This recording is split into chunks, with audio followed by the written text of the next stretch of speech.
Hey, Cotton Branch family, it's Evan here. I want to first thank y'all for joining us today. Today is Wishlist Wednesday, and also it is a day where we're going to go ahead and just sit back, relax, and watch an interview from Dr. Pryia.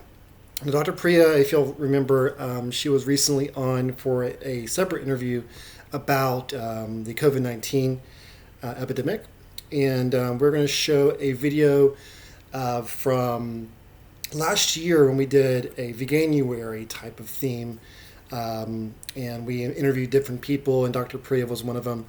And so we wanted y'all to kind of see that. It's about a 30-minute video, so sit back, relax, enjoy. It's very informative, and it talks about a whole bunch of stuff. So I'm going to go ahead and play this. And if you have any questions, to ask while this video is going, definitely go ahead and ask them. But we hope you enjoy it. So here it is.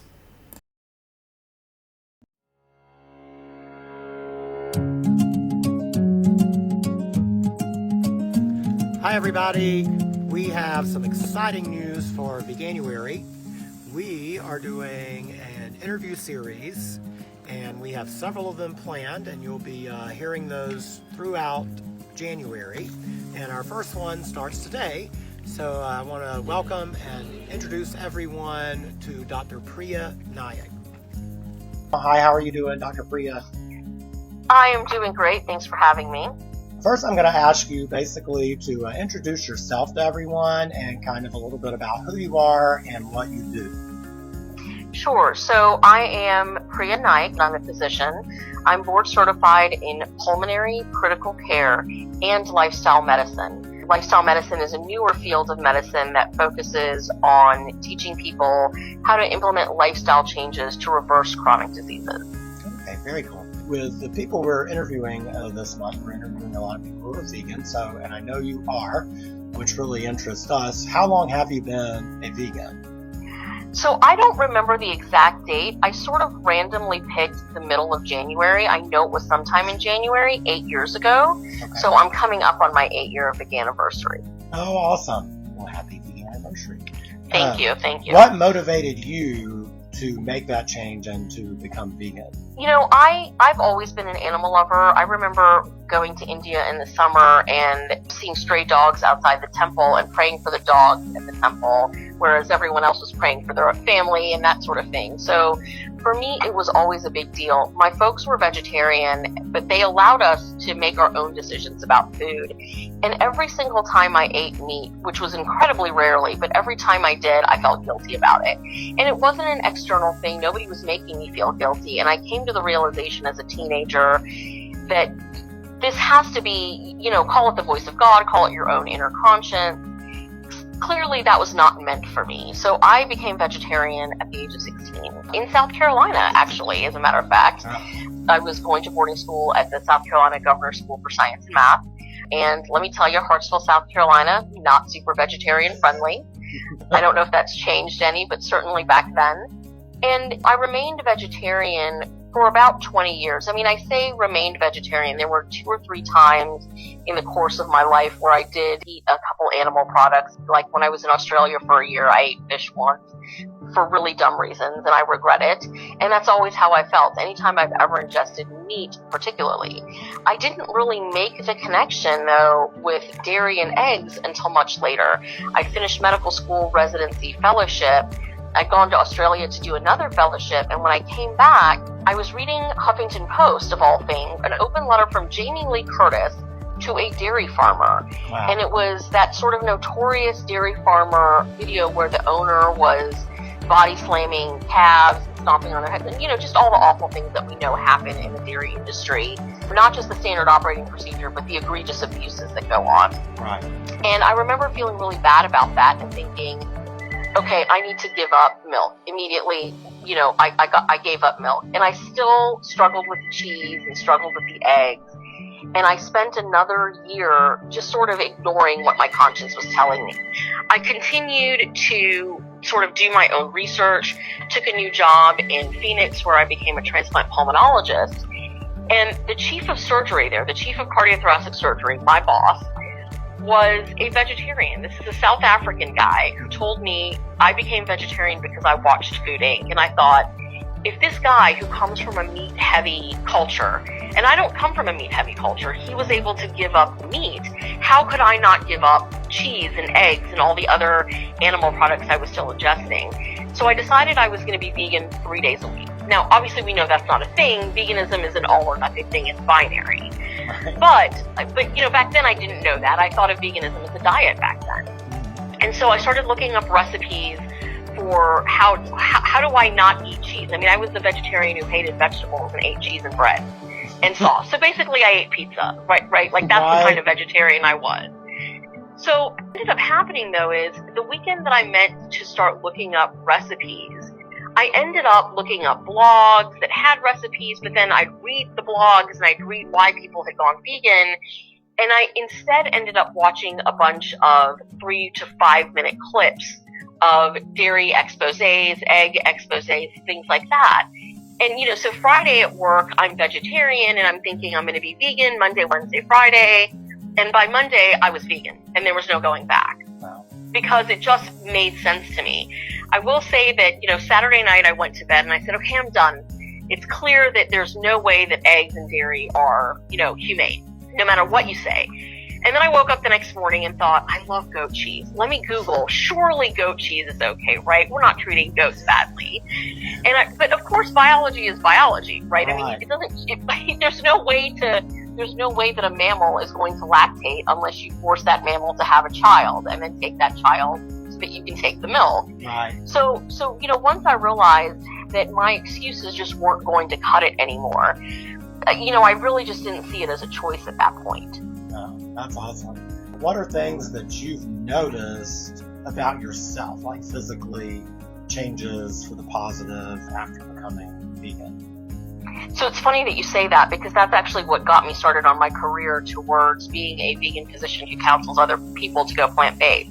Literally within a couple weeks, I had multiple chronic issues that went away. I had really bad GERD that I've always attributed to, look, I'm a transplant pulmonologist. I'm up all night and all day. I'm taking care of really sick people on ECMO. Of course I have GERD.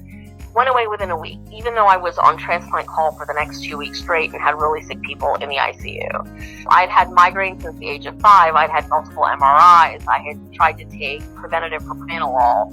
None of that had helped. I haven't had a migraine in 8 years. Wow. I mean, I used to keep a dog bed in the bathroom because I had such bad migraines. It was too tiring to get up, go to the bathroom, throw up, and then get back to bed. So I would just sleep on a dog bed in the bathroom. Wow. That went away. There was multiple other issues. I had something called Raynaud's phenomenon, which is a rheumatologic issue. I started to develop joint stiffness. And when I consulted my friends who were rheumatologists, they were pretty sure that I was on my way to developing a rheumatologic disorder, that it was only a matter of time. Whether it was connective tissue disease or something else, it wasn't really clear. It was clear that I was developing something abnormal. All of that went away. I've not experienced Raynaud's phenomenon in 8 years. I don't wake up with stiff joints. So I started looking into it. I thought, well, this is really weird. How are basically every major medical issue I've ever had, how has all of this gone away? Like all at the same time. And when I started looking at the literature, I felt two things. One, I was like, oh, okay, this actually makes sense. But the other thing I really felt was I felt really betrayed by my medical education. Right. I just felt like, how did I get through medical school? But not just medical school. How did I get through residency and fellowship? And none of this was ever taught to me. Fast forward 3 years, I moved back to Atlanta to take care of my dad, and I was moonlighting at a cancer hospital. Go see a patient for a pulmonary consult. I think I needed to put a chest tube in the guy. I don't really remember the specifics, but the patient had a lung problem, and that's why I was going to see the patient. But they were there for cancer with the cancer hospital. And the guy's eating bacon and eggs for breakfast. Right. I walked out of the room to go get my supplies to do my procedure, and I came back and I was hemming and hawing. It's not really technically within the scope of why I'm seeing this patient. Is it really appropriate for me to talk to him about this? And then I just thought, I can't be that person who goes home knowing that he's feeding his cancer and I don't tell him. because I've got to be able to live with myself. So and at the time I felt like it was a really risky decision to make, because I thought, this is a great way to piss people off. You've consulted me to take care of this person's lung problem, and now I'm telling them that they're feeding their cancer. And I just said, you know what, it's still what I have to do, because I've got to be able to live with myself. And that's really when it started. I started counseling people, and I gained more confidence as I continued to do it, and got more confident about quoting the literature and that sort of thing. And it's led me to the point where I am now, which is we're doing part-time pulmonary work and starting up a concierge practice where I exclusively coach folks on going plant-based to reverse disease. I have a question. This is Evan here. Why are we in a position where doctors on the majority side do not recommend a plant-based vegan lifestyle for health? This is something that I think it's multifactorial, so bear with me if you would. I'm actually creating a talk on this, how to talk to your doctor about being vegan, because we hear this a lot, right? You and I we've all experienced it. Someone goes to the doctor, they say they're vegan, they happen to be anemic, and all of a sudden the doctor's saying, well, it's because you're vegan. And it's probably not because you're vegan, it's probably just not eating the way you should be eating. So in answer to your question, I think it's a combination of things. Yes, absolutely, it is true that we don't get a lot of nutrition education in medical school. I don't remember getting a lot of it, but that might also be a function of the fact that I did 28 years of training, but the last 8 or 9 years I was working 100-hour work weeks. I know that I got some education in nutrition, I just don't know how much. I think a lot of folks don't really understand what it is to be on the primary care side of things. I'm a subspecialist, and I have incredible respect for the folks who choose to be primary care doctors, because these are doctors that get 20 minutes to see a patient. They're seeing an average of 100 patients a week. And when you first start out, you're young, you're idealistic. We're taught about the Mediterranean diet and the DASH diet, and how it's super important to limit our intake of processed meats and eggs and fat, and it's important to eat fruits and vegetables. So you go out into the world and you practice, and you start to counsel people on that. And unfortunately, the vast majority of people want the pill, right? So if you're a doctor who sees 100 patients a week, and maybe once every 2 weeks, so 0.5% of patients that you see are interested in learning how they can take responsibility for their own health and do the hard work of going plant-based, you eventually become jaded. I talk to my cardiology colleagues about this, and I ask them, hey, do you talk to your patients about going plant-based? And they're like, it's all I can do to get them to take their statin, to get them to stop smoking. Yeah, of course I talk to them about their diet, but these are folks who are like, I can't live without steak, and I've got 20 minutes with them, and their cholesterol is out of control. I've got to make sure they don't die in the next month, right? Wow. So it's a much more complex thing than just about ignorance. Absolutely, ignorance has a role to play. I'm not saying it doesn't. Many physicians are not aware of this. I am starting a new position in Atlanta, and I was in orientation with an endocrinologist, fresh out of training. Literally finished his training in June. And I was talking to him about the evidence with plant-based diets and reversal of type 2 diabetes. And he had no idea. But he wrote down everything I told him to read up on so that he could start implementing that. Wow. So it's not that doctors don't desire to help their patients. I guarantee you, primary care doctors want to be seeing less people. They're so overworked and so busy, they'd be more than happy for their patients to be healthier and only coming in for preventative care. Right. A lot of people think it's this big conspiracy and that doctors want people to be sick. That may be true for some certain subspecialties that hinge upon being sick. That's not primary care. My personal opinion is that it's a combination of ignorance, not a lack of desire to teach people, but it's also a little bit of, after 3 years of people saying, why are you telling me about this? Just give me a pill. Right. It's much harder for you to want to keep doing that with people. And then how do you pick that 0.5% of your patient population who wants to get healthy on their own? That's a very good point. What advice would you give someone thinking about making the transition to becoming vegan? Usually what I say is, and it depends on the context, if I'm talking to my patients, I do not discuss ethics, because that's not why they're there, and that's outside the bounds of what my relationship is meant to be with them. Mm-hmm. Now, if a patient says to me, well, doc, what about a little bit of deer meat? What about a little bit of steak? I'm very honest with them. I tell them I'm vegan. They're never going to hear me say it's okay to eat animals or animal products, but happily, the the science and my ethics coincide. And we know this through studies. We know that if people go, quote unquote, vegan because of a diet, a health reason, they don't tend to stick with it. And this makes sense, right? We always put ourselves last. We tend to take our health for granted. Yeah. Well, like you said, we want to pill. Right. Well, it's that, but it's also, again, this is particularly with women or caregivers. I don't mean to exclude men from that. Certainly, if you're a caregiver of any kind, you tend to put yourself last, right? And so it's really easy to slip back into eating animals and animal products if you're only thinking about your health as the motivation. But if you're thinking about it from the perspective of animals, people inherently are good. I mean, unless you're a sociopath, no one's like, oh, sign me up for being cruel to animals. Right. It's just that it's so easy in our society to have a disconnect to that. But if you really, really start to look at what we are doing to animals for food, for clothing, animal testing, cosmetics and all of those things, circuses, aquariums, zoos, if you really start to look at that, nobody really wants to say, oh, I'm funding that industry. I'm responsible for those things. So I usually tell people it's really important to focus on the animals because every single human being I know is like dog fighting is evil, right? Yeah. Nobody wants to be involved in those things. So we need to bring the focus, in my opinion, on animals. Now, if I'm talking to patients, I do talk about health. And even when I'm talking about vegan activism, I talk about health because what's the number one reason people say they can't go vegan? Well, we need animals. We need animal foods to be healthy. And we know that not only is that not true, the converse is true. That if we eat animals, we're actually more likely to be less healthy. Right. So I definitely do talk about the health, but my opinion personally, and obviously everybody comes at this in a different way, I do tend to focus on the animals because I've found, and studies have certainly borne this out, that if you focus on the animals, you tend to stick with it. Because when it becomes an ethical stance, I think Vegan for Life says this, you don't wake up one day going, oh, I think animal enslavement's cool, I'll just go back to that. Yeah. Right? You don't suddenly wake up and think that's okay after realizing that it's not okay. So that's sort of what I do. For practical things, what I talk about is do what you can do. So I'm not saying vilify people who can't go vegan overnight. For me, it was an overnight thing. For some people, it may not be.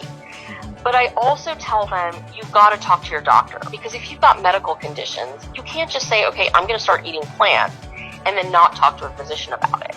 Because if you're a diabetic, if you have high blood pressure, you may so rapidly correct those conditions that you should not be taking medicines. And if you are, you could get into trouble.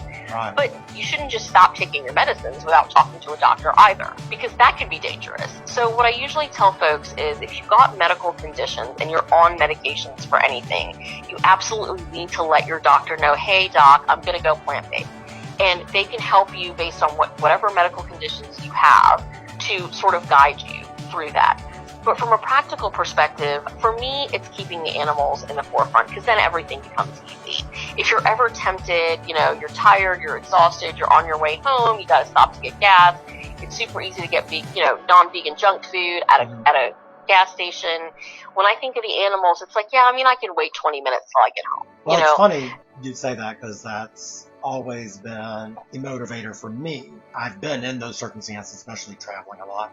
That's always the ending of that, quote unquote temptation or making it easy. It was always, I would think about the animals. It wasn't anything to do with my health from me making the change either. I just saw positive consequences from making the change, but I changed. Yes, it was definitely because of the animals and ethical reasons. I just tell people I went vegan for animals. I did not give a shit about my health. I just happened to have health benefits from it. Right. And from that, it's led me to a sort of different career trajectory that I wasn't expecting, but that I love, because it's reinvigorated my passion for medicine. Other practical things that I would tell people are you have to plan initially. When I first became vegan, I definitely planned. Now I'm comfortable enough in it that I don't really care that much. In other words, if I know I'm going somewhere, I don't freak out and like I literally used to pack like a cooler of food if I was going somewhere, just so that I'd have vegan options. You and had of course to. now, well, yeah, but not only that, I think I looked at food differently back then, and now it's like, okay, I don't really need to do that. I mean, it's not like I can't go get a banana and an apple at a grocery store, Right. Like even small podunk towns, I can go to the Piggly Wiggly and get hummus and crackers or something. Yes. So there are options. But until you get to the point, when you're making a change, at least for me, this was my experience, when you're making a change from one way of eating to another way of eating, it's like all you can think about at that point is the eating, right? Even if your reason for doing it is animals, you tend to hyper-focus on the eating part of things. And so to make it easier for yourself, just plan. If you have an employee dinner you have to go to, you have a party that you're going to, and you know there's not going to be a ton of vegan stuff, eat before you go so that you're not tempted because of hunger. Right. Even if you think it's really not a big deal if I fall off the wagon here or there, there's still that guilt that you may feel. Yes. And I never wanted to feel that. I never wanted to feel the guilt of, why did I do that? I could have just waited till I got home. Exactly. There's some really great things I like to recommend to people. The PCRM, Physicians Committee for Responsible Medicine, Kickstart.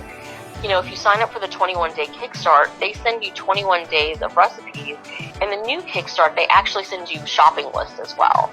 There's 3 of them. There's a Mexican one, an Indian one, and a sort of a Western, Italian sort of American food, for lack of a better description. Okay. So I say sign up for all 3 of them. But the other thing I always suggest is, if you're not trying to do this strictly to improve your health, in addition to working with animals, it's okay to add in some vegan junk food for moderation, because if you're a steak and potatoes kind of person and you're used to that grease and that fat and that salt, going straight to eating a strictly whole foods plant-based diet is going to be super hard, and it's going to be really hard to break those cravings. Some people are able to do that really well. I personally was not. I absolutely ate vegan junk food. Now I tend to eat a predominantly whole foods plant-based no oil diet. But initially when I started out, I saw health benefits just from giving up the dairy and the egg. Wow. Just doing that. I had really powerful health benefits, and I see that in my patients. I mean, I have patients who say, I'm not going to go vegan. I'm not going to go fully plant-based.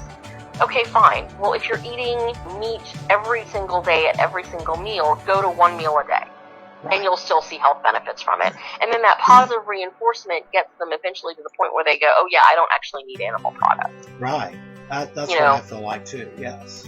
I think making even a small change will start leading people into changing completely over when they start to see benefits, especially.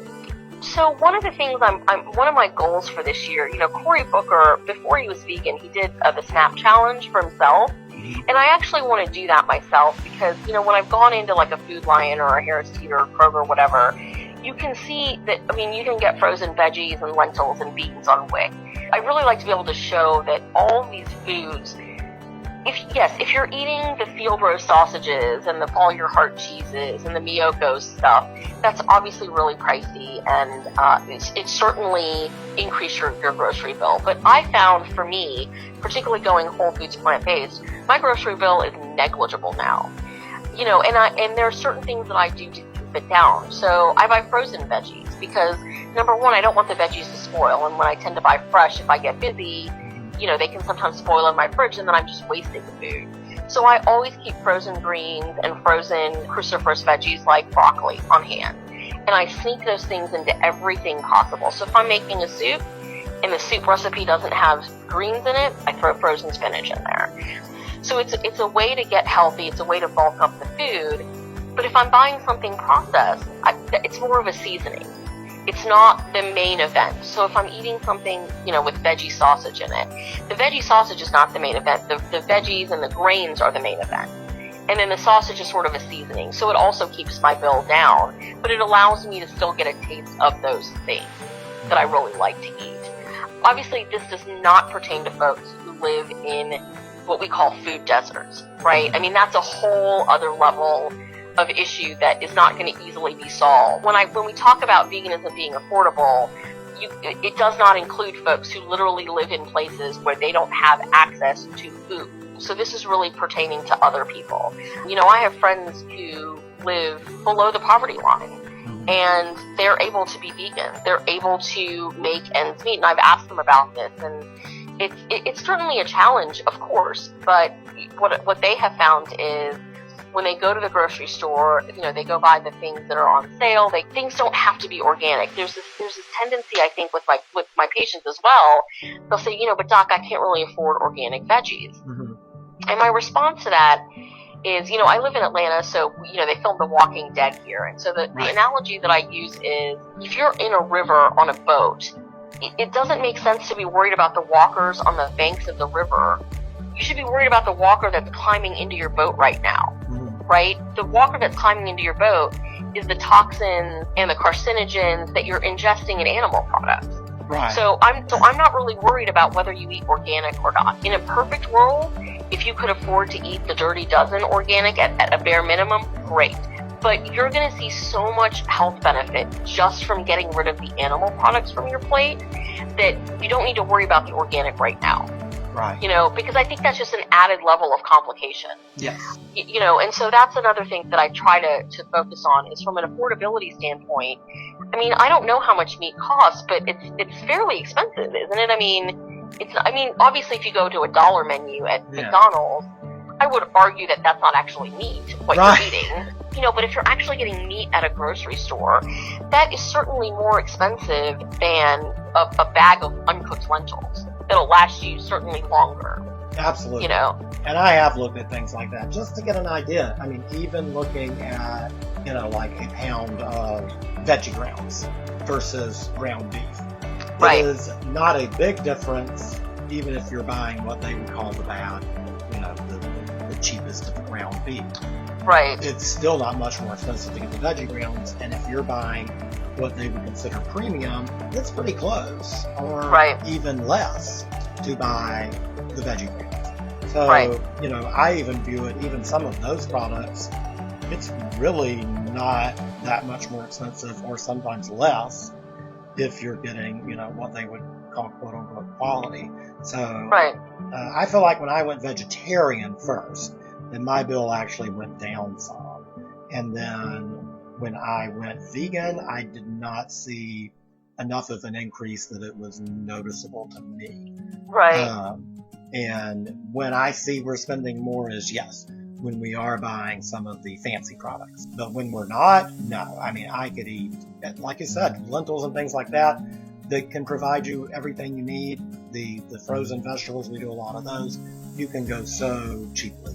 I'd love to see somebody take into account, how like when we talk about climate change, we don't take into account things like water wastage in the animal ag industry. Yes. When we talk about going vegan or eating a plant-based diet, we never take into account how much money you save because you reverse diseases and you no longer have medical bills related to those diseases.